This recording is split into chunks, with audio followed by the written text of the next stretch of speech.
Good morning, everyone, and welcome to Shelly's Millions California EDD Unemployment Question and Answer sessions. Um, this morning, I want to talk about PUA proof of work and a survey that I had you guys fill out, a poll on my YouTube channel.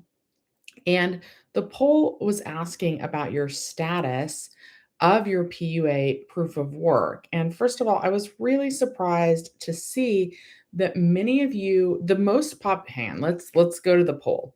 Okay, so it says that I'm going live today at 11 a.m. Um, we're focusing on the PUA proof of work. Some people, it's not a lot of people, but some people are seeing that their documents have met the requirements and they're getting a letter that states that. While other people, when they're logging on to their UI Online account, they're seeing that their 2021 payments are switching to disqualified. Um, so I asked what the status of your claim was, and the most popular answer is that you guys have not uploaded your PUA proof of work, proof of employment, proof of self employment documents. So I really encourage everybody to get going with that. I don't want people to wait until the last minute. The second most popular answer is I haven't checked my UI Online homepage. And guys, this is really important even if you're not collecting unemployment benefits anymore. It's also important even if you weren't on a PUA unemployment claim. And again, the reason is a lot of the reps thought they were being helpful. And during that time, when the programming wasn't ready for the next PEUC extension, sometimes, I guess, without your knowledge, some of the customer service reps placed you temporarily on a PUA claim. I went ahead and logged onto my EDD UI Online account just because I hadn't in a long time.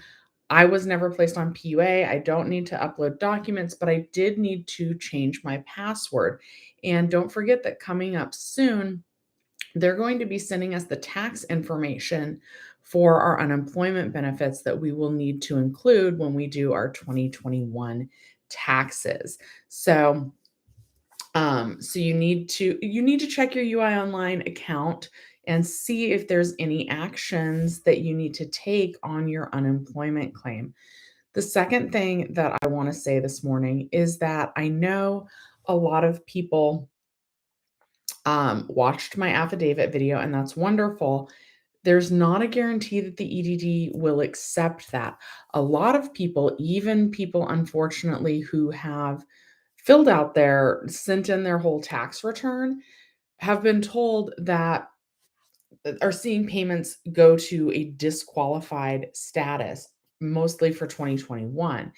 If that's the case, you'll notice that I've got my claimer referral link pinned at the top of this chat again. And that is because claimer is the easiest way to get you through to the EDD. A lot of times the EDD is asking for additional information. But oftentimes a tier 2 rep can fix that. They can talk with you over the phone and help switch those payments back. So you may need to call the EDD again if you're seeing any of your payments go to disqualified. Let me switch my chat so that it's not just top chat, that it's all chat. And then let me get into your questions. That's weird. Okay, what? I feel like some of the questions just went away. Okay. Michael says, good morning. How's my week going? You saw a new report this week that millions of people quit their jobs in October, but unemployment is the lowest it's been in forever. My question is how? It can be a lot of different things, right? It can be the way that they collect and report the unemployment data. They do different sources. There's a home survey, and then um, there's lots of ways that that data can be inaccurate. That's one of the things. The second thing is I believe that it doesn't count people that are no longer searching for work. The third thing is hopefully, I think one of the best pieces of advice that I've ever received about leaving a job is that you are leaving to start another job. So I'm hoping that, you know, everybody has a job who's leaving a job. I will share this about my company. We had a lot of people, right, that were furloughed, and I've shared before that we've been able to bring everybody back that wanted to come back. But there were some people who just never responded to our email about coming back. Like, they didn't say, "Yes, I wanna come back." They didn't say, "No, I wanna come back." We made sure to try and call them too, because like, not everybody checks their email. Some people have an email that they only use for work. So we called as well and still didn't hear back. And we tried to reach out like numerous times. And finally, we removed those people from our payroll. So I'm not sure. Um, but yeah, okay. Lots of you saying good morning, Merry Christmas to everybody who celebrates it. Samuel, when will we be able to open a new claim next year? Only if you have attachment to a traditional W-2 job and you lost that job through no fault of your own. So, one, your benefit year would need to have ended. Two, you would need to have returned to work and had enough qualifying wages from a W-2 employer to open up a new unemployment claim. And then three, you would need to no longer be with that employer in order to qualify. And that would need to be through no fault of your own. Um, so I'm hoping that most of you don't need to open a claim next year, even if you can. That's my hope, is that you find a really great job that you love and that you want to stay at. Okay. John Gio, good morning. Oh, you're welcome. Airbnb says EDD is the most unreliable department. Some supervisors supposed to review my case and no answer for months. So if that's the case, right?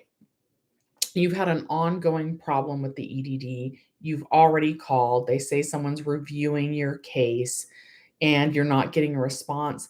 The assembly members are going to be your best bet to get your EDD unemployment claim fixed. Let me go ahead and drop that link for you. Let's see here. So you're just going to go to this website, type in your zip code, and that will take you to who your assembly member is, and email them. Let them know you're experiencing financial hardship because they haven't sorted out your unemployment claim yet, and see if there's anything they can do to help you. Okay.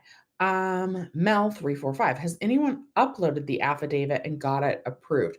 So I haven't been able to find out exactly what documents people submitted. I do have somebody on my channel, and they said that they just uploaded, I want to say, like, their real estate license or their business license. They didn't upload anything else. They didn't really say why they were including it. I would kind of, even if it's not like an official affidavit, I would go ahead and make a statement about why you're sending them. Like, if it's just a business license, or if you're just sending them receipts for items that you purchased to start your business, you don't need to go into a lot of detail, but just say, I was planning on starting um, a balloon decorating business, and I bought all of these balloons because I was going to start making um, I don't know, spell people's names out in balloons for their birthday. And I was unable to do that because people weren't having large parties due to the pandemic. I was unable to start my business. So, like, if you were just going to submit receipts, also a very short, brief explanation about why you're sending them those receipts. Don't let the EDD just guess.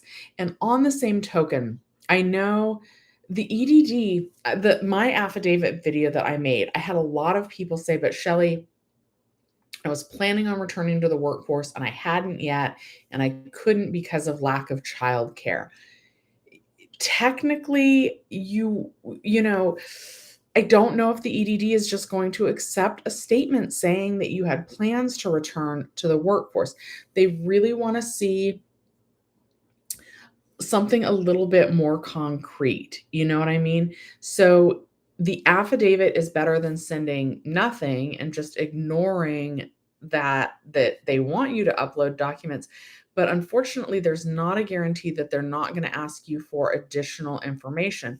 And I don't say that to scare anybody. I just also don't want anybody to think, okay, well, I watched Shelly's video on how to fill out an affidavit and now everything's going to be okay. And I'm not going to have to send any follow-up documentation.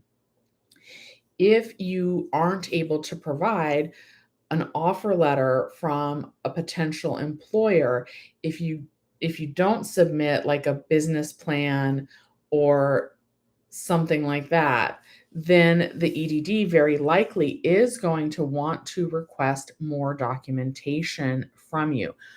I am going to say something else. I did see a lot of people who said that they saw their payment switch to disqualified, who went ahead and sent in the appeal form, which is not a bad idea, right? There's a small time frame to send back that appeal. And with that appeal, you can send additional documents. However, in that case, if you have received a letter that says that what you submitted was not sufficient, in that case, I do recommend calling a rep first. Use Claimer because it's still really hard to get through. I recommend calling, asking for a tier 2 rep, seeing what they tell you, write down what they tell you, and then kind of go from there. You do only have, again, though, a short period of time to turn back that appeal form if you want to appeal the decision. So if you're going to do that, make sure that you get everything straightened out with the customer service rep, and that if you still need to, that you get that appeal back on time. Okay. Abolisher has not found out if the affidavit is approved or not. Some can of olives says, I only have my 2020 tax return. However, I didn't work 1099-G. Would that be okay? Mind the fact that I wasn't PUA, only regular, but I know why I'm doing this, as you explained last time I asked. Yeah, if they're asking for the documents, right? And maybe I'm just going to give an example. I don't remember your exact case, but let's say that you're one of those people that I talked about earlier where the EDD temporarily put you on a PUA unemployment claim while they were getting the programming in place for the PEUC extension. So the reps thought they were doing you a huge favor, and now it's coming back and it's creating a lot of extra work and an extra step for you now. Yes. A 2020 tax return, that should work if it's not within the time period that they're asking for. So let's say they were asking for 2019 and you submitted 2020. Make sure to mention that's because the 2020 taxes are reflecting work that you did prior to starting your claim. So yes, like a W-2 should be fine. Your taxes should be fine. They do want it for that time period. And if it's not the time period that they're asking for some reason, again, write a short statement about why. So 2020 taxes, you wouldn't have filed those until this year, 2021. So for many of us, our claims started back in March of 2020. So you potentially would have had 3 months of W-2 work before starting your claim, but maybe you wouldn't have filed those until 2021 for your 2020 taxes. So if you're sending 2020 taxes and they asked for 2019, do send something similar to an affidavit, just a really short paragraph that would say something like, either the rep switched me, here's my 2020 taxes, or I had just begun working. I had worked the first 2 months of 2020. I had worked the first 3 months of 2020, and I didn't have enough qualifying wages for a traditional claim. So the EDD put me on a PUA unemployment claim. But I didn't do my taxes until 2021 for 2020, which is why I'm submitting those. And again, they might have a follow-up question. As long as you're able to explain why you submitted the documents that you did, it should be okay. It's the EDD though, and they get everything twisted. If you have just a pay stub or something like that from the time period that they're asking for, that would be better. It's always best to try and give them what they're asking for. And if for any reason you're not able to, do send a short, brief explanation as to why. I hope that made sense. Okay. Roxanne, how would I write? I lost my place. So you guys take a second and like the video, please. How would I write a business plan? I got to Google that. It's going to be similar to the affidavit. You know, something to the effect of, and again, do it on your notes in your phone. You can handwrite it first if you want, but then I also recommend typing everything that you send to the EDD. Don't make it hard for them to read or understand. Let's go back to that balloon party business. So you would say, I, Roxanne, was planning on starting I don't know what they're called, balloon decoration party company. And I was planning on advertising on my Facebook page, at my child's school, on the bulletin board at the laundromat. I had begun, I am planning on buying my supplies from Amazon because they are the cheapest provider of balloons. Or I was planning on buying my supplies from the Dollar Tree or the 99-cent store. I estimate that my cost would be $10 to make this, to spell out Shelly's Millions and Balloons. My cost would be $10 to create an entire scene for the party.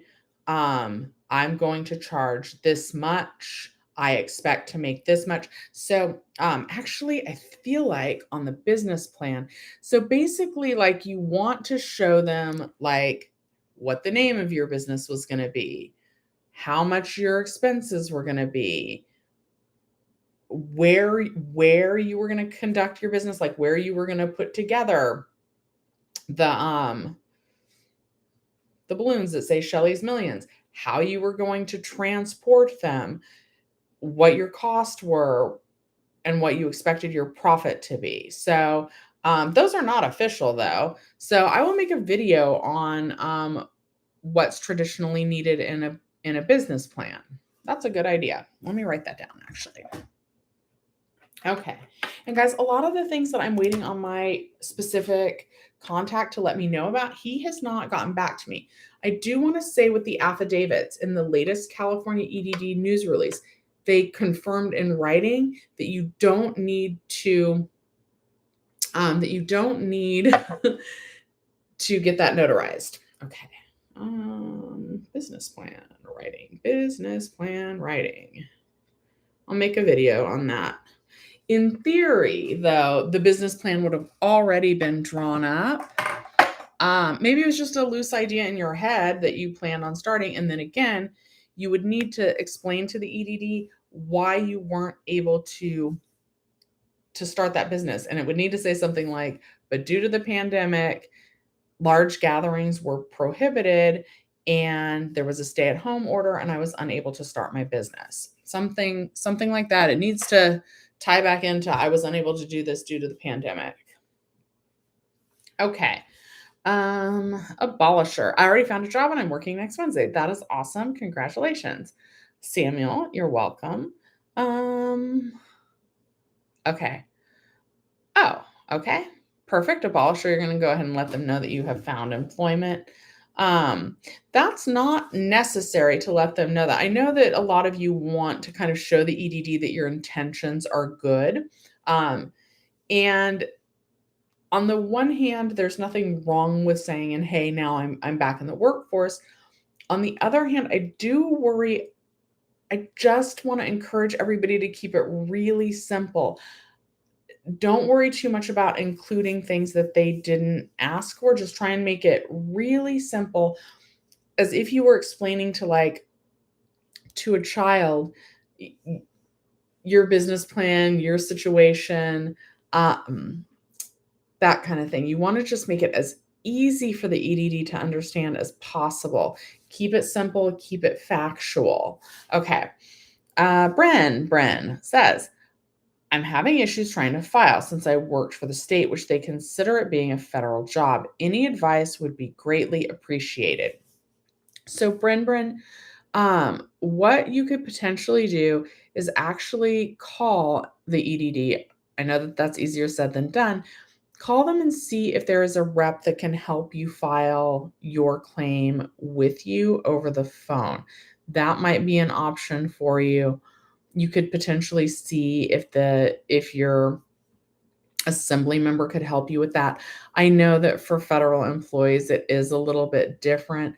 Unfortunately, that's not the area I'm the most familiar with. But yeah, if you call, ask for a tier 2 rep and see if they'll help you file online. Good morning, Debbie. All right, Mel 345. I know Debbie's going to ask me for a film report. Oh, and there's Bad Grandpa. Good morning, everyone. Okay, Mel says my friend was able to find emails and flyers that concerts were canceled. They're going to send that and an affidavit. Do you think that will be enough? I hope it will be. That sounds like plenty of information. The emails are going to be great backup for proof that the tour was canceled. So again, let's kind of go through that situation because that's another really good situation. Mel, somebody's a hairstylist and they were going to go on tour with a band or a play, right? You could be a set designer, something like that. Maybe you do costumes. Maybe you do the whole play's laundry and you go on tour. There's definitely people that do that. A lot of times it's independent contract work. You go for the length of the tour, and then once the tour is over, you're back to doing your own thing. So in that case, even though you would say that in the affidavit, if you have any emails from whoever you were going to work with stating, hey, Mel 345's friend, I'm so sorry that we plan on going this tour on these dates, but we've had to cancel the tour because travel restrictions due to the pandemic.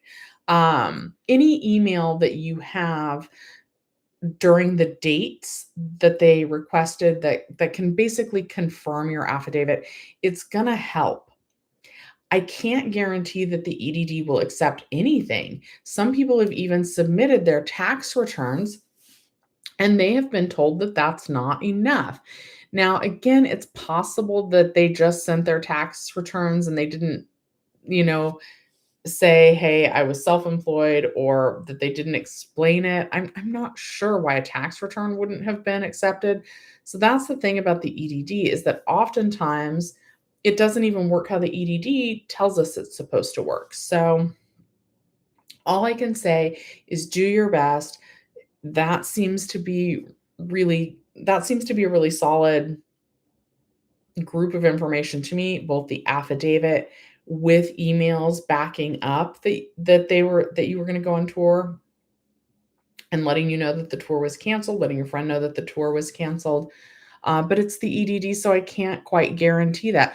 They may have follow-up questions, and as long as you're answering truthfully, that should be okay. All right. So, Bad Grandpa says, you're home this weekend, so you decided to tune in. Do you think we'll get any kind of tax break this year? A lot of people are asking that because remember last year, the EDD forgave the first, or it's not the EDD, excuse me, the federal government agreed to forgive the first $10,200 in unemployment benefits. Those weren't taxed at the federal level. And here in California, we never pay state tax on our unemployment benefits. This year, I haven't heard a peep about it being forgiven. And that's going to be problematic for a lot of people, myself included, because even if you checked the box that you wanted taxes withheld, remember, we got the $300 weekly unemployment boost all the way up until the end. I should count. I won't do that with you guys on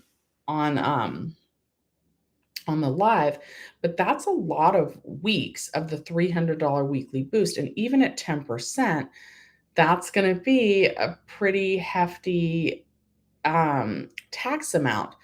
I'm going to go ahead and answer the question that I know a lot of people have right after that, which is, Shelly, I never got a refund on my unemployment benefits anyway. Where's my unemployment refund? Keep in mind that unless you filed your taxes really, really, really, really early, like in February or the first week or two of March, by the time March 15th rolled around, most of the tax software, like the H&R Block tax software, the TurboTax tax software, most of the tax programs already reflected the forgiveness of the first $10,200. It already took that into account when you did your original taxes. Additionally, I heard stories like a lot of people use like a tax preparer, like not a big company, just an individual tax preparer. I heard that a lot of people's tax professionals, tax preparers, they kind of waited to file people's taxes because they knew that that change was coming. So even if you personally filed your taxes really early with a tax preparer, did that tax preparer actually send them in really early, or did they kind of sit on them and hold them until that programming was in place? Okay. But I hope that they still forgive some of our unemployment money, but I haven't heard any talk about that. So I would plan on paying taxes on it. Where I'm also going to get in trouble personally on my taxes is, and bad grandpa, this might be your case as well. 10% is like the lowest tax bracket, right? That's only on the first $10,000 that you make anyway. Oh boy, that's going to get us into trouble also, isn't it? Because most people probably made even more than $10,000 on unemployment benefits, although that would be net and they do your taxes on gross. Anyway, if you make more than 10, it's only the first 10,000 that's taxed at that 10% rate. And if you make more than that, then your taxes go up. So it's possible that a lot of us who have returned to work are going to owe more than just 10% on all our unemployment benefits and on our that $300 weekly boost that we were getting. All right, William. Um, so I haven't seen any letters saying that someone's documents have been disqualified. What I am seeing reports of is that when people log on to their UI online account, that they're seeing that the payment status for payments that they got have said disqualified or disqualification. So that is most likely an early indicator that a letter is on the way saying that your documents did not meet the requirements for proof of work. And then, of course, you are given the chance to appeal. And I do recommend calling the EDD first, but do all this really quickly because sending the appeal back has a limited time that you can actually send it back. Okay. Ba, ba, ba, ba, ba. Uh-oh.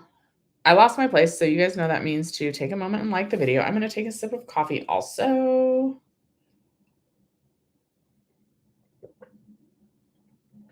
Okay.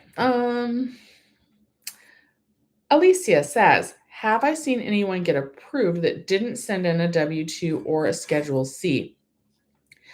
A lot of people, I think I'll do another poll that says, hey, if you found out that your documents were approved, did you send an affidavit? What did you send? Type of document, and see what my viewers say. Unfortunately, I haven't really heard specifically what people have or haven't sent in that was accepted or wasn't accepted, except for my viewer that said, I just sent my business license or my real estate license, I think, with no explanation. They just sent the business license and the EDD said, nope, we're going to need more information. Roxanne said, would the business plan be written in an affidavit format? Also, I'd include any paperwork that I gathered during my process of trying to open my business. Yes, absolutely. any receipts that you had for purchases. The EDD, just hold on. Let's go to the EDD news release because this actually has a lot of really specific information in there that was really good this week. And I guess I should go back and make that video. Okay, let's see here. Ba, ba, ba, ba, ba. So, well, I guess there's a link that's in there. Eligibility, self-employment documentation, acceptable documents. So, where the heck is this? Planned to begin employment would be letters offering employment, statements or affidavits. They do want the employer's name and contact information. I know a lot of you guys are saying the business is closed and you don't have that, so make sure to explain that. Written business plans.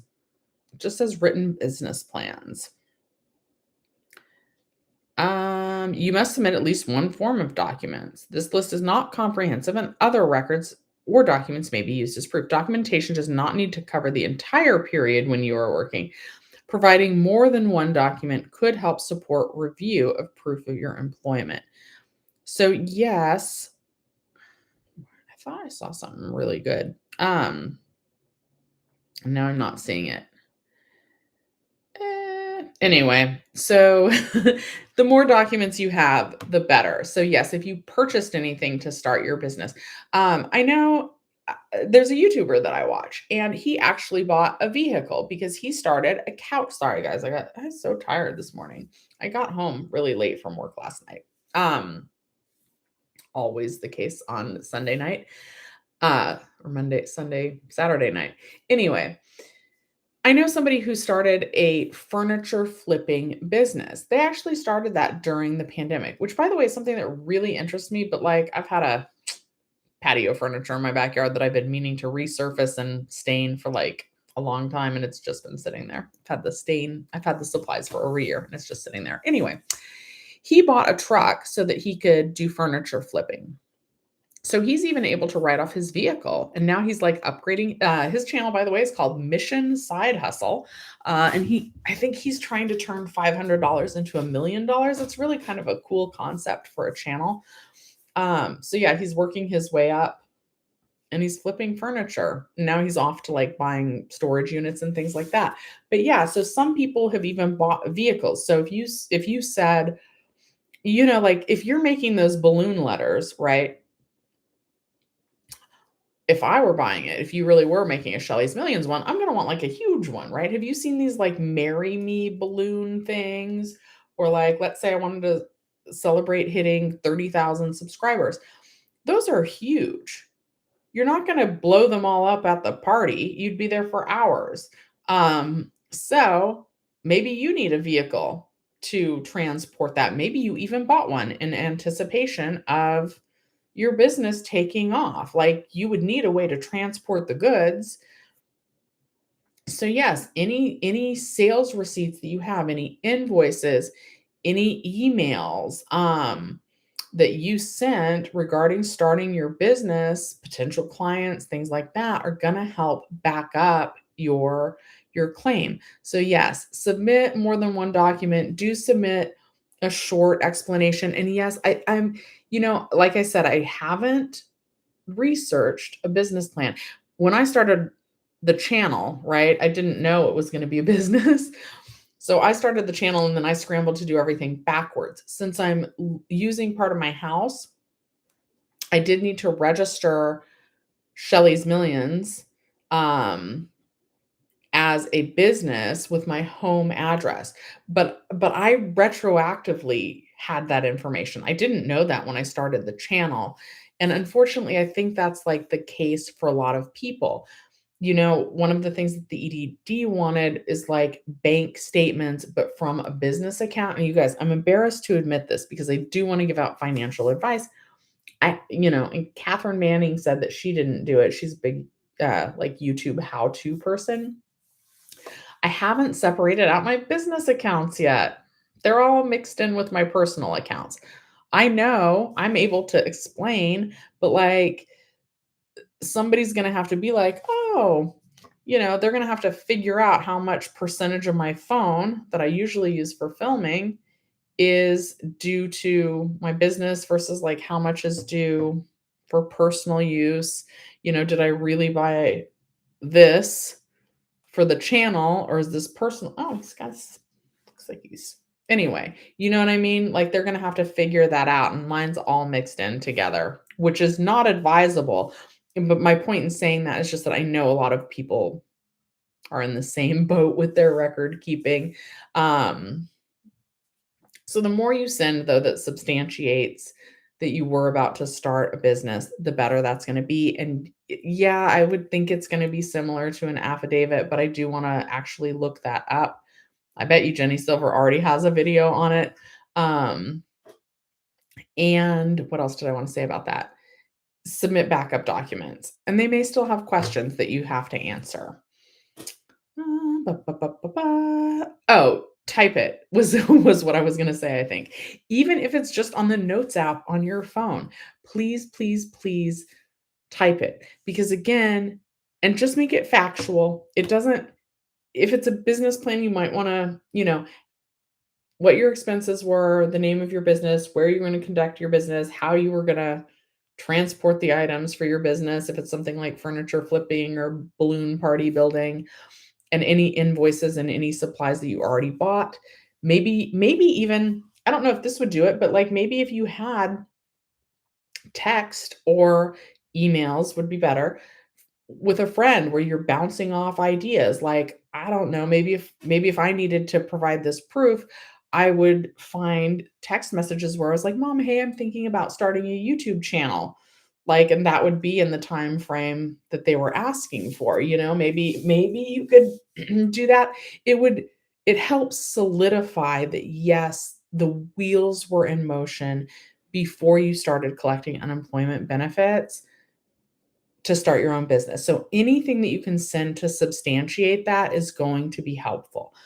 And in the case of childcare specifically, if you have a letter from the daycare, from the childcare center, from the school your child was attending that says that that facility closed down, or it says, "Thank you, Shelly, for inquiring. We are not taking on any new children right now because, we're closed due to the pandemic." Things like that are going to help. Okay. Miguel, I received the letter from EDD saying that my PUA claim met legal requirements and no further action is required. Yay, best wishes, everyone. That makes me so happy to hear, Miguel. Thank you for sharing that. And again, it's just a really short, like it's a very long sentence, but it's like one sentence long. And it just says it's met the federal requirements. And I did hear though that the EDD wants to work with people, but I'm seeing a high number, well, not a high number, I don't want to scare anybody, but I'm seeing a fair amount of people report that they're seeing their 2021 payments switch to a disqualified status. Okay, so Melissa says, if I claimed on my application that I was self-employed, usual occupation, I wrote artist and earned $900 net. I haven't filed taxes on that income. I received disability. Can I still at this point tell them I was intending on providing childcare at this point? Okay. So I wouldn't do that. I would focus on the real answer is that you're supposed to file an amended tax return, right? And I know that a lot of people are like, but Shelly, it's not worth it to fill out an amended tax return. But it would be on the case of like if you were going to owe thousands of dollars back to the EDD, I think it would make financial sense to go back and file an amended tax return. Although if you're on disability, I know that all of these programs like get really, really tangled, right? So I understand why you wouldn't want to do that, but the legal answer, as far as I know, and I'm not a legal professional, I'm not a financial advisor, I'm not a tax advisor and I don't work for the EDD, but I would focus on that $900 income that was your business that was already in place that you can provide receipts for. And are you remembering everything that you guys, this is a tip, okay? You said that you're an artist. Can you go back and look through, sort your Amazon by 2019, and I'm going to go ahead and say 2020 because they just want to know that it was before your claim started. You can sort your Amazon purchases by year.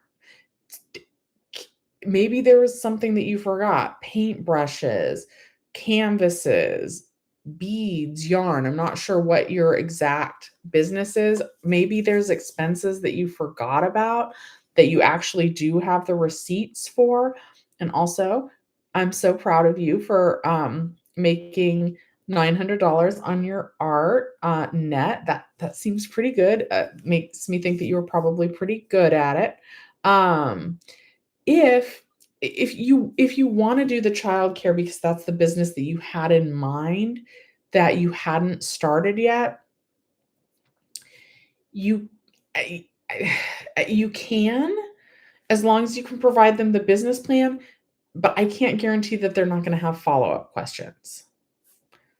And at least my guess would be with the art that you probably have, like, an Etsy or a TikTok or a link tree or an Instagram account for the art that would substantiate that that was already a business.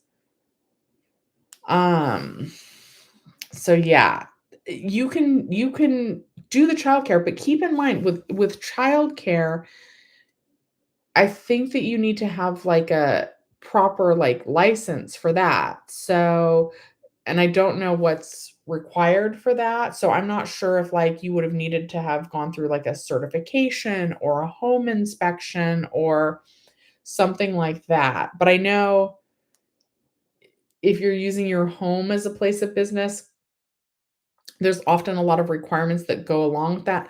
I guess my point is that if I were the EDD reviewing things, I feel like I would be a little bit more like, were they really going to start a childcare? Like, I would have follow-up questions most likely. Like, did you research the permits in your city? Had you taken the courses? I think childcare professionals need to have like CPR courses for toddlers and infants. I'm not sure, but I feel like there's same with hairstylists, guys. There's actually, like a lot of like you need a business license to do that because there's like sanitary procedures. So just make sure that whatever be honest with them, and maybe you were just in the research stages of that, right? Maybe it was just kind of an idea that was forming that you hoped to really investigate, and then the pandemic messed everything up. Be honest, but know that they might have more questions. And I'm not, if you have it all written out in the business plan and you can show that you had put the wheels in motion, that might be okay. I think I would tend to focus on the art. I will also say, and this is not, again, legal advice. Also the EDD is not asking for you to prove how much you made with this business or didn't make. You wouldn't necessarily even need to put how much you made from your business. I'm not sure that the EDD and the IRS tax software are like efficient enough to communicate together to flag that you didn't file taxes. Again, you need to file your taxes and report the income that you made, but is reporting it to the EDD going to flag it with the IRS and your disability insurance? That I don't know. But I don't know the other way either. I don't know that it won't. I don't know that it will, and I don't know that it won't. So again, for each person, you have to weigh the pros and cons of the information that you're giving to the EDD and decide what's right for you. And unfortunately, that's something that I don't have the answer to. Okay, I hope that was helpful though. All right. Heather, I was self-employed when I started. Heather, I feel like there's more to your question, but I don't see it. Okay. Guys, I'm gonna keep going through your questions here. Bad grandpa. Oh, you took, I bet she's a good grandma. Or maybe she is a bad grandma, and that's why you like her. To see West Side Story for her birthday and bought her an Apple Watch for her birthday because she wants to be hip. I bet she is hip, and that's great. And I'm so glad that Santa has recovered from his bout with the illness, it sounds like. And I'm just glad you're back to work. I have the Apple Watch, which was what caused my problem with my iPhone when I was getting that all set up. I just uses it as a watch, guys. I have my little green guy though, Debbie. I don't know if you can see that. That's the little green guy on my little watch screensaver. I use it as a watch. I use it to tell time. Every once in a while, if I'm at work, I use it to set the timer. What else do I use it for? It will show me if there's a text. It will ring if I'm near my phone. I don't have the one with cellular data. I don't like talking on my phone, my wrist. It's weird. My phone's normally within reach of my watch. So I use it as a watch. It's a very fancy, lovely watch, though. I enjoy it as a watch. I've dropped it. It's fine. I've had mine for like 2 or 3 years. It's an older model. Didn't get the newest model. Anyway, I hope she enjoys it. I'm sure she's hip. Okay. Debbie, too bad the EDD communications must be of no higher level than speaking to a 5-year-old. Geez. Well, you just never know who's going to read it, right? And I just think about my mom. And somebody asked me, my mom wasn't filing an EDD claim. My mom has like a VA pension claim, so Veterans Affairs. And I found, look, guys, this is my handwriting sometimes. These are my notes about MEUC. And what the heck does this even, I can't even read this. Okay, here's where I said business. I put business writing, but that's because one of you wants to know how to do like a business plan. So that's my reminder to do that. Oh, here I've got stock market, crypto. This is a hot mess where people, I wanted to make a TikTok. I don't know. How, this is sort of how my mom's handwriting looked. Now, granted, it was on lined paper, but like it was kind of bad. How would someone, you don't want to give the EDD something that looks like that. So take your notes that you can read. Maybe this is what your business plan looks like. Maybe you bought a whiteboard for your business plan. Translate your crazy notes into a written form on your notes app, if that's all you have on your phone, and then send that to the EDD. Make it easy for them. And here's the thing about my mom as well. I mean, so if this is something that my mom would do, maybe it's something that you would do. We don't know who the point person is that's getting our original documentation, right? I suspect it's not just a computer, because a business plan is going to be really individualized. An affidavit, it's going to be really individualized. It's not just going to be something that a computer can scan. It's not like, did you have a business? Yes or no. And then you click the box, the computer can read the box that you read and it puts it into an approved pile. So someone's looking at this, right? But who? We know that the EDD outsourced their customer service phone reps, at least to other states. They gave a contract to an organization, and then that organization hired it. So who's getting this initially? You don't know. It could be somebody in Kentucky that isn't familiar with how business permits even work in California. It's probably not Rita Sinus. I can't ever say her last name, but it's probably not the head of the EDD that would really know if they sat down and looked at it, right?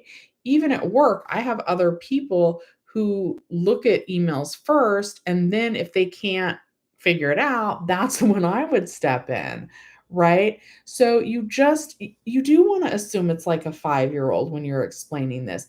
Keep it really easy. Don't make it complicated. Don't send them your handwritten business plans if you can avoid it.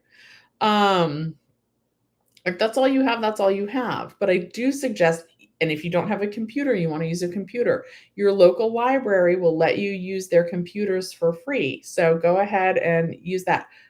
Oh my God, speaking of libraries, guys, Jenny Silver's book arrived, but it's still in a box. I got 3 copies, one for the library, one to do a giveaway.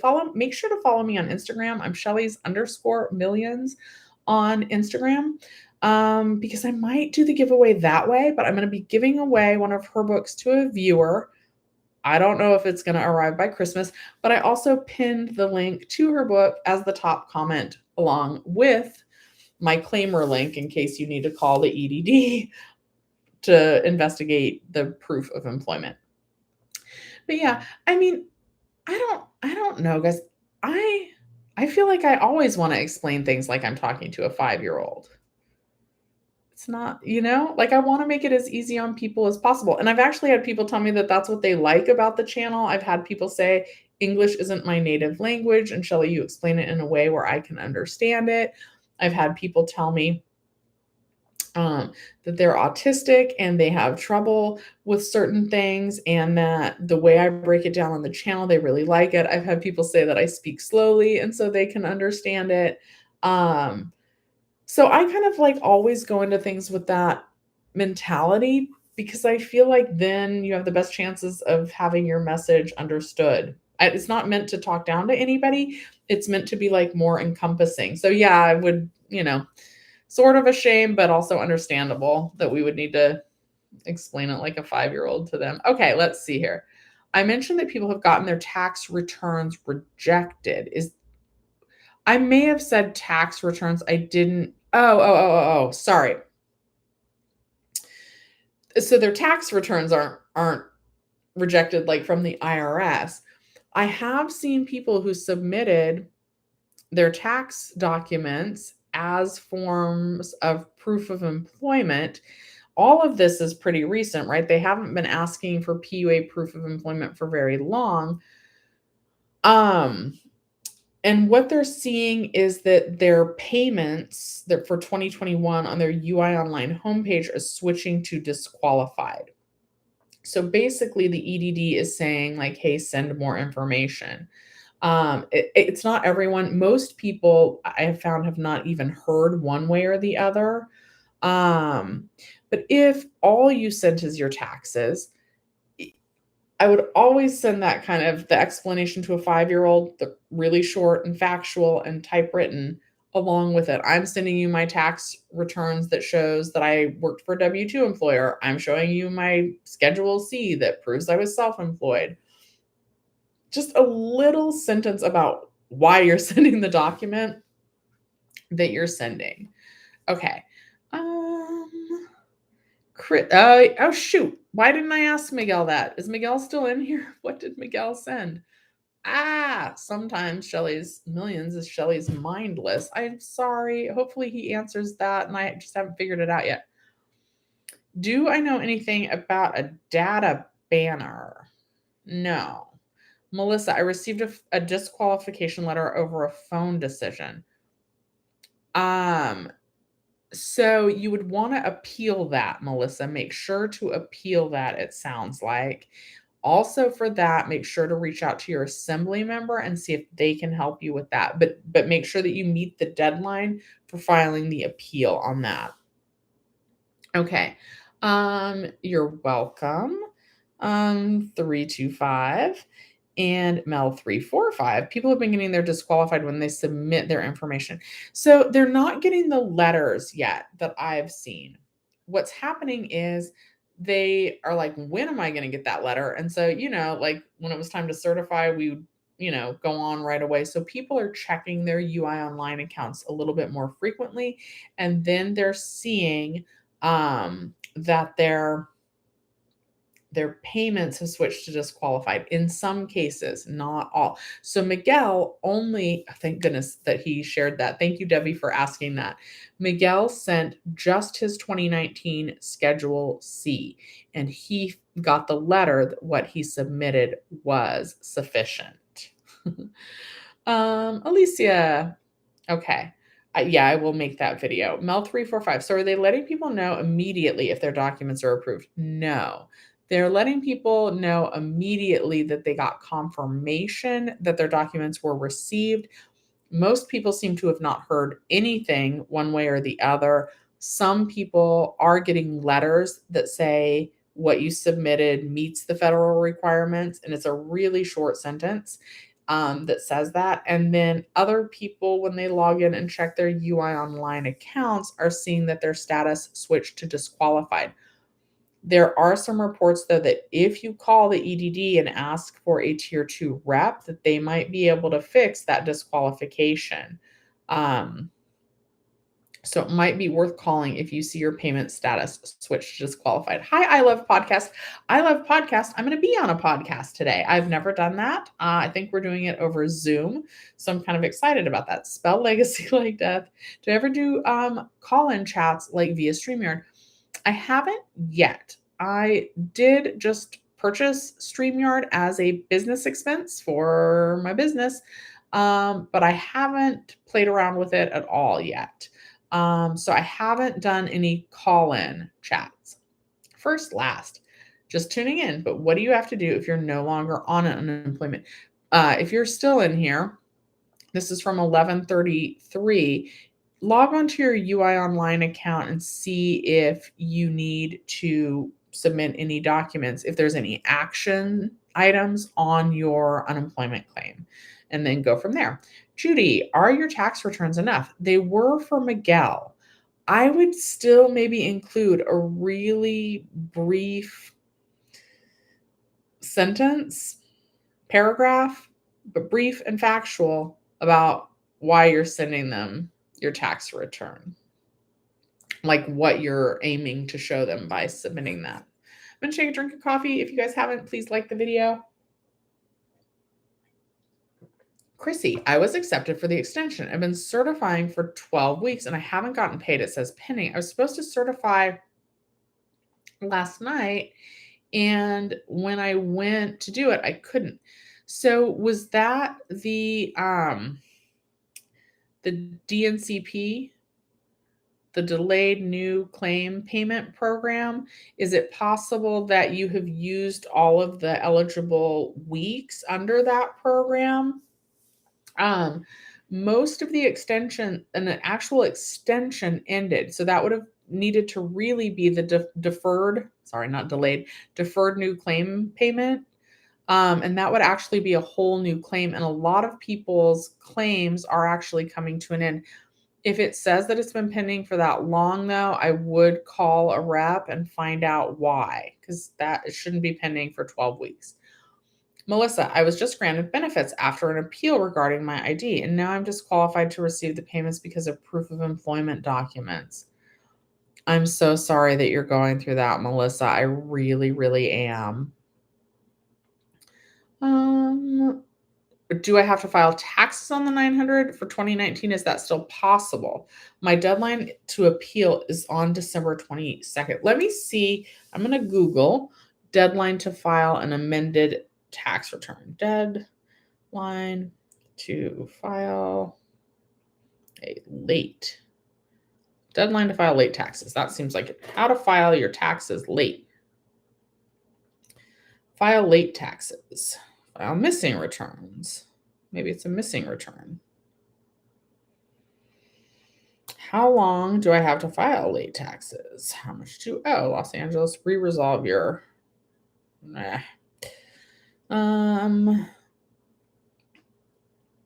Okay. Oh, all right. There's no limit to how long you have to file back taxes, but you'll lose any refund that you might have coming if you wait more than 3 years. Can I file 2019 taxes late? Late filing penalties can mount up at a rate of 5% of the amount due with your tax return for each month that you're late. If you're more than 60 days late, the minimum penalty is $100 or 100% of the tax due, whichever is less. Okay, so on $900, you're probably not going to owe too much. Even at 15%, 900 times 0.15, that would be $135 that you would potentially owe on your taxes. But what if you got a refund? And actually, the minimum penalty is $100, or 100% of the tax due with the return, whichever is less. Filing for the extension wipes out the penalty. So I'm reading that as $100 would be less than the $135, so that's all you'd pay. What happens if you don't file taxes? Blah, blah, blah. Anyway, this here's from the irs.gov. There is no penalty for filing a late return after the tax deadline if a refund is due. If you didn't file and owe tax, file a return as soon as you can and pay as much as possible. For those who qualify, nope. If you don't qualify for free, blah, blah, blah. Anyway, it seems like you can just go ahead and go do that. I do want to caution you because you mentioned you were on disability. Sometimes the IRS and the disability programs do often communicate, and that may cause an issue with your payments for your disability. So again, you have to weigh the pros and cons for your individual situation. And I'm not a tax preparer. I don't even work for the EDD. I do try my best. I try to research. Notice even as I was kind of scanning, I was citing like a couple of sources. But yeah, make sure that that's a good decision for you. All right. Taeyong, can you still get unemployment after not working for almost 2 years of not working? Not right now. So you would need to have some attachment to the workforce, right? So let's say that some people actually did file their unemployment claims, let's say in October of 2019. So normally your unemployment benefits cover up to 6 months of benefits, right? And then the pandemic hit. So October, November, December, January, February, March, right? So October of 2019 to March of 2020, right when most of us were furloughed due to or let go or laid off or couldn't work because of the pandemic, that would be 6 months. And one of the reasons why you could get PUA unemployment benefits were if no other extensions were available for you. So maybe in March, now the program wasn't quite set up yet, but that would be a reason why somebody might have gone on a PUA claim, and then that would have taken you to September 4th of 2021. So you could have been unemployed from like October of 2019 to September 4th of 2021. That would be almost a full year, or full 2 years. But then to qualify for a new unemployment claim, you would need to have had some attachment back to like a W-2 workforce. Ooh, I love podcasts. I'm so curious, like what message you retracted. Okay. Melissa, do I have to file tax? Okay. That's the one I did. All right. Wahiba, hello. So if you get disqualified, you will pay back all of 2021. Not necessarily, because you can still file an appeal, and then you could potentially file an overpayment waiver. So basically you can fight it through an appeal, and then and if they still don't let you win the appeal, you could potentially still file for an overpayment waiver. So what I'm saying is this could be a big mess for unemployment for quite some time, unfortunately. Okay. What did they request? Okay, Anthony says, this week I went to Las Vegas, Phoenix, Winslow, and hit a snow blizzard in Flagstaff and Sacramento, and you live in Carson. That's a lot of driving. Okay, Wahiba, can you give examples of written statements from the head manager or an offer letter? Well, so, I mean, that would just come from the employer, right? So they're going to say whatever they're going to say.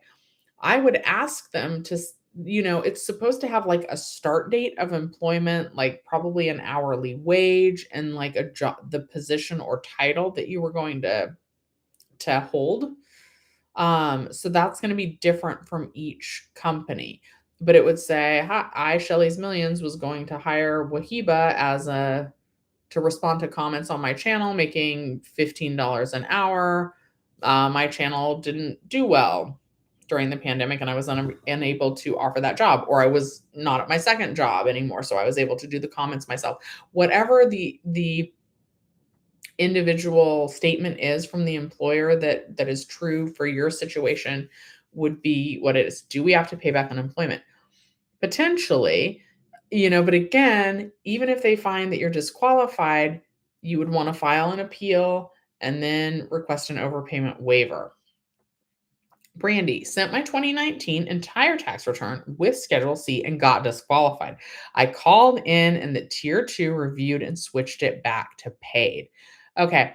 Keep an eye on that though, because I'm glad that happened. And again, guys, that's why I linked my claimer link, because that's so terrible that you sent that and it still got disqualified. Did they say why? Did they say what happened? Did they say it was a glitch? I'm so interested in that. But Brandy, I'm glad they switched it back to paid. But yeah, that's why I have my claimer link in case you guys see your unemployment status change from paid to disqualified. I do recommend calling. And Brandy, I'm so glad that Brandy called, because it should have come probably with, you probably got a letter asking you to appeal. But guys, the appeal process takes like at least 6 months. So that's going to be a really, really lengthy process. So before you appeal, try calling the EDD.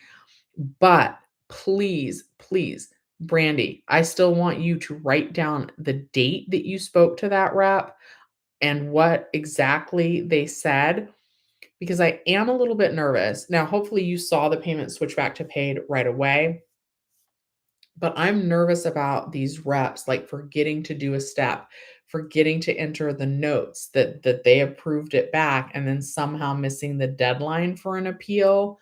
Um, so I would still check your account maybe once weekly just to make sure those payments stay on paid. And then that way, if something were to happen in the future, the date that you called, what the rep told you, what the outcome was, and around the time anything changed. I have very limited trust for these reps, because a lot of times they've said that they were helping and then they weren't. Okay.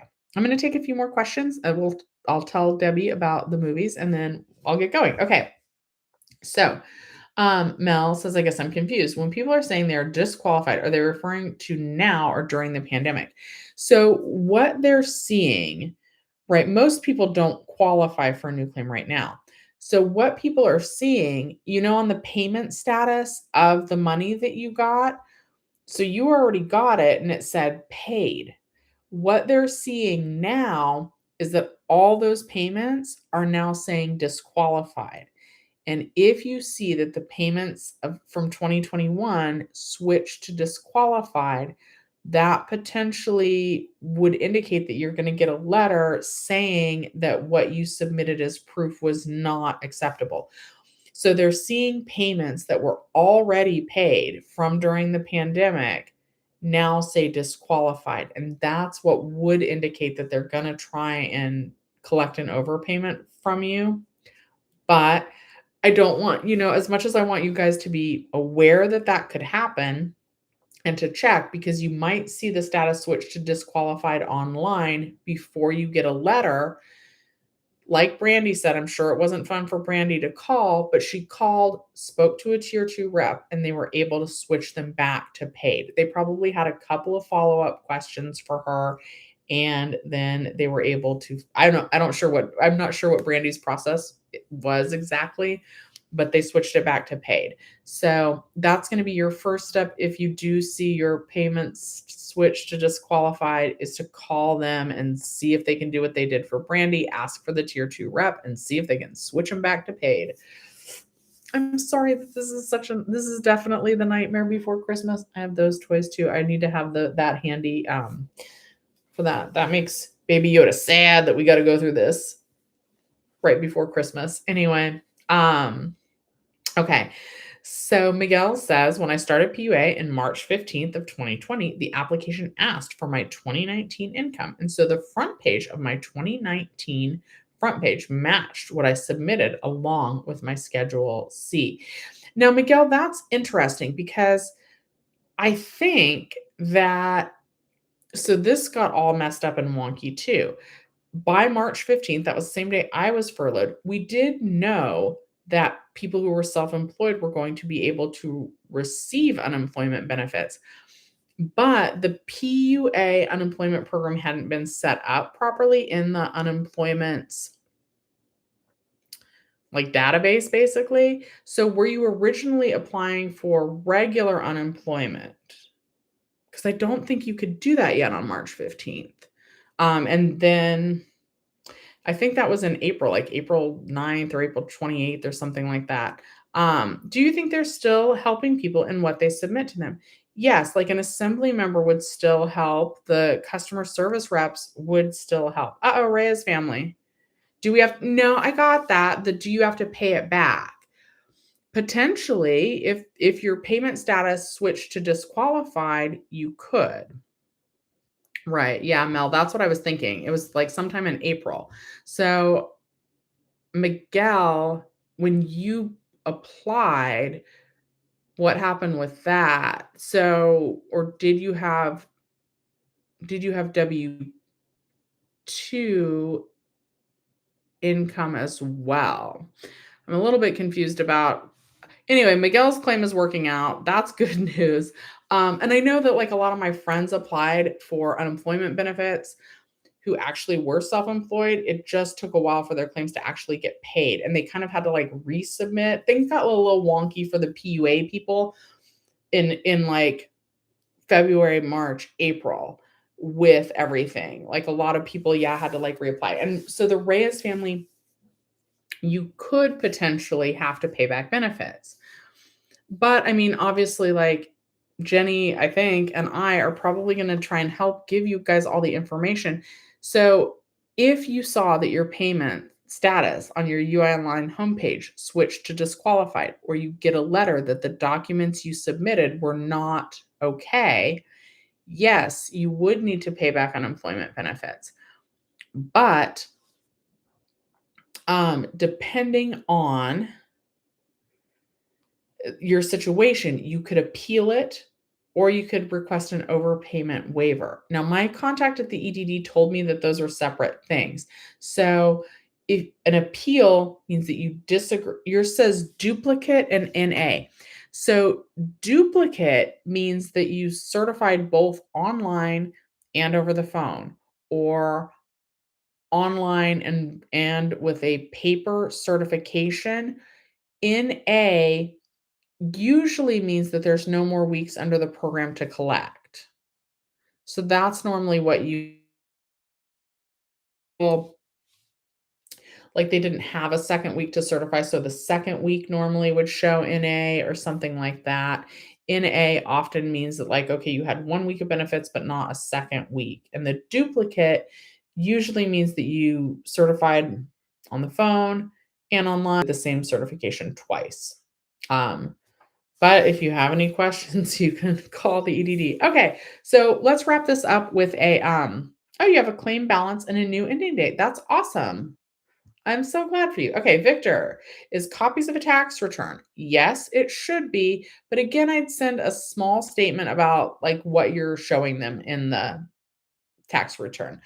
But no payment. I'd call them. Sometimes the new claim year, it does. A new claim takes a while to set up, like about 3 weeks. Okay, Mel says, is there anyone on here that did an affidavit and submitted emails and met the requirements? Not yet. Debbie says many PUA submitted tax returns with the application. EDD seems to be going after PEUX that flipped over to PUA through extenuating circumstances. Yes, definitely. But it's not just that. It's also people who we're only getting the minimum amount of $167 because yeah, if you submitted your tax returns with the application, it would almost seem like you shouldn't have to do this. But I know that some people are being asked to do it. But yeah, they're looking for people who haven't really submitted proof yet. Okay, Debbie, let's do your movie review. West Side Story.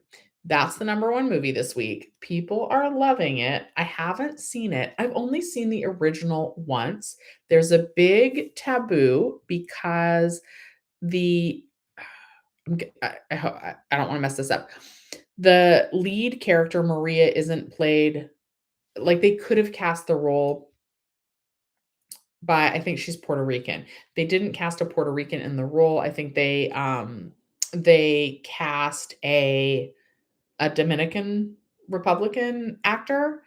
And so people are not happy about that. But I hear that the film is really good. And the interesting thing is there's some parts in Spanish and they left them in Spanish and they didn't put in the subtitles.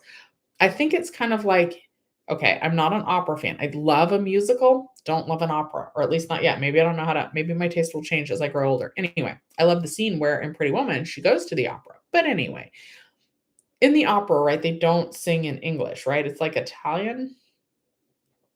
I'm not good with countries and geography. Anyway, but I think it's the same theory as in the opera where it's in another language, but like because of what's happening on stage or on screen, like the viewer understands what's happening. So there are parts of the film that are in Spanish, but they don't have subtitles. So that's interesting to me. People really seem to like it. They say it's a really good film. House of Gucci with Lady Gaga is still doing really well. People are just calling it I want a ticket to the Leonardo DiCaprio movie. Don't Look Up is supposed to be a comedy, an irreverent comedy. I normally like those. I don't even know what that means. Uh, I should know what that means. I don't. An irreverent comedy. I think it means it's kind of dry, like witty comedies. I don't know what irreverent means. I should look that up, guys. No one's perfect. I gotta look up irreverent. Irreverent. Anyway, that's supposed to be really really good too. The Leonardo DiCaprio movie. What else did we open? Something else.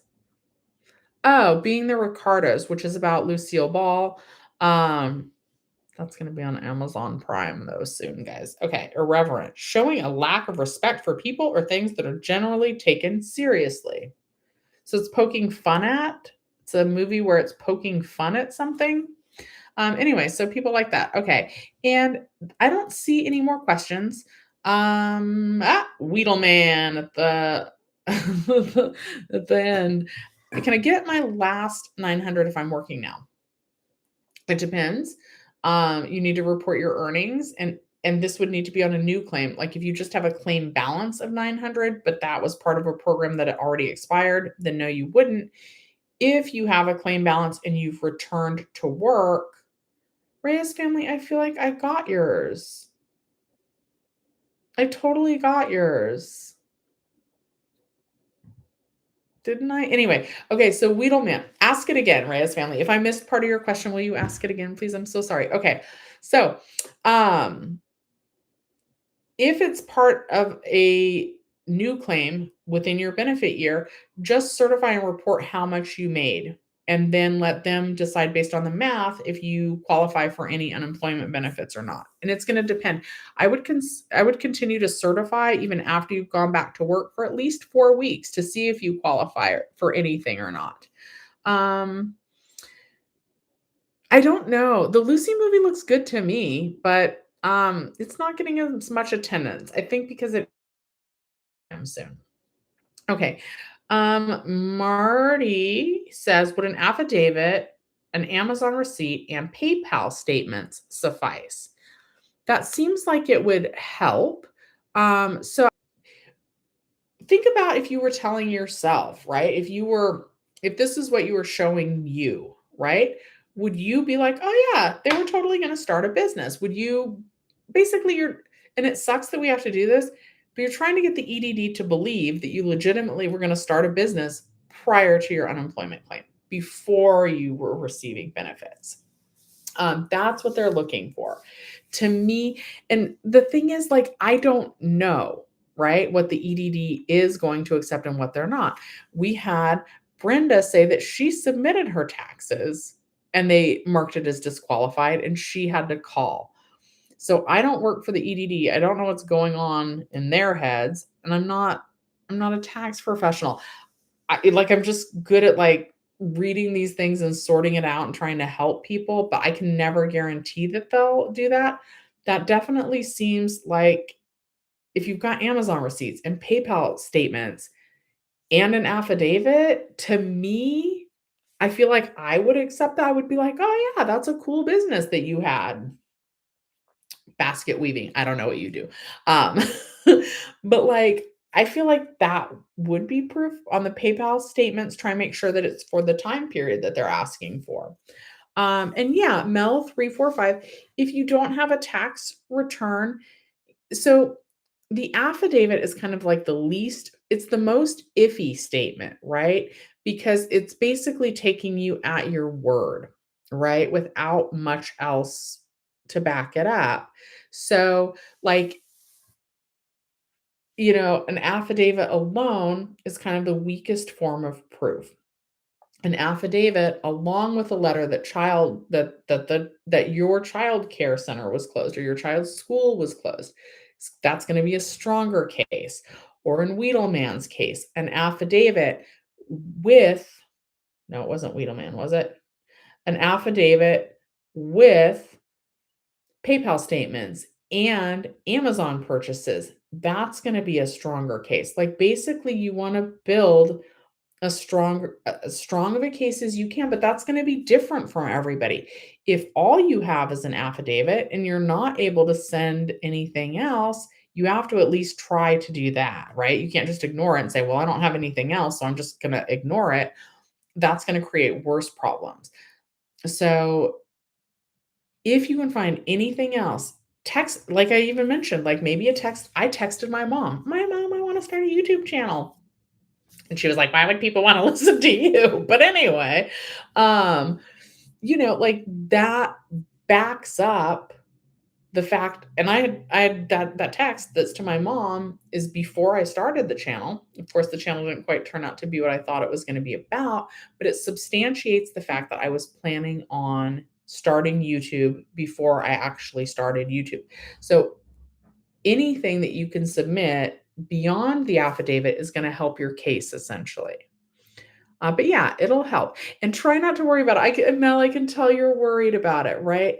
You have to just do your best, be honest, and try not to worry about it until you find out. And even if your payments switch to disqualified, you're going to call the EDD, explain your situation, and maybe like with Brandy, they'll be able to switch it right back to paid.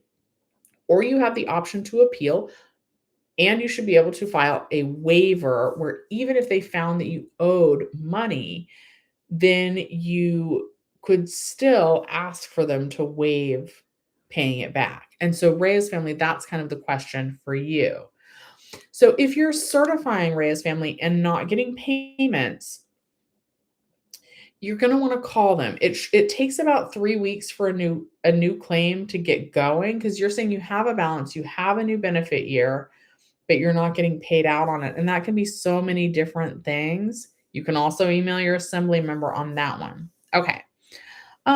Let's do Lori's. Lori, I uploaded my Schedule SE to prove that I paid self-employment tax in 2019, but I got a letter saying I do not qualify for PUA. Why would a Schedule SE not prove self-employment? So, Lori, some people are getting that letter. Brandy was just in the chat earlier. She got that letter and she called the EDD and spoke with the tier 2 rep, and they were able to change it for her right away. And I'm so sorry that we've spent all this time with talking about the EDD and we're still back to call and ask for a tier 2 rep, which again, if you haven't used Claimer, I do have the link both as the pinned comment and in the chat below, because we're needing to call the stupid EDD again. Again, calling for free. My advice is still Tuesday through Saturday, either right when they open from 8 a.m. to about 8:15, 8:30, then again in the afternoon from about 2:30 to 4. Yeah, try not to worry too much, Mel, those emails though that you said the one friend found are gonna help. Um, any flyers, things like that. Can I apply for unemployment if I work part-time? I'm a little iffy on that. Here's my advice is to try and apply and see what they say. They're going to look at your wages to determine how much your weekly benefit amount is. And I would say that if you're employed part-time, it's going to be pretty easy to get that excessive earnings warning, and your hours need to have been reduced through no fault of your own. Just try not to worry, Mel. And it's so sweet of you to be worried for your friends. But yeah, just give them the best advice you have and go from there. Okay. And Lori, yeah, I don't know. This is what's so frustrating with the EDD is that what you sent should have, in my opinion, but it's just my opinion. I don't work for the stupid EDD, been sufficient. They shouldn't have disqualified you. And it breaks my little heart to have to say to call the EDD because I know how frustrating that is. But fingers crossed that a phone call fixes it and that you don't have to go through the appeal process because the appeal process is still about 6 months behind. Okay, guys, I got to get going. I'll see you next time. Thanks for watching Shelly's Millions. I think we are going to go live tomorrow at 9 p.m. That's Monday, 9 p.m. All right. See you guys next time. Have a good rest of your day.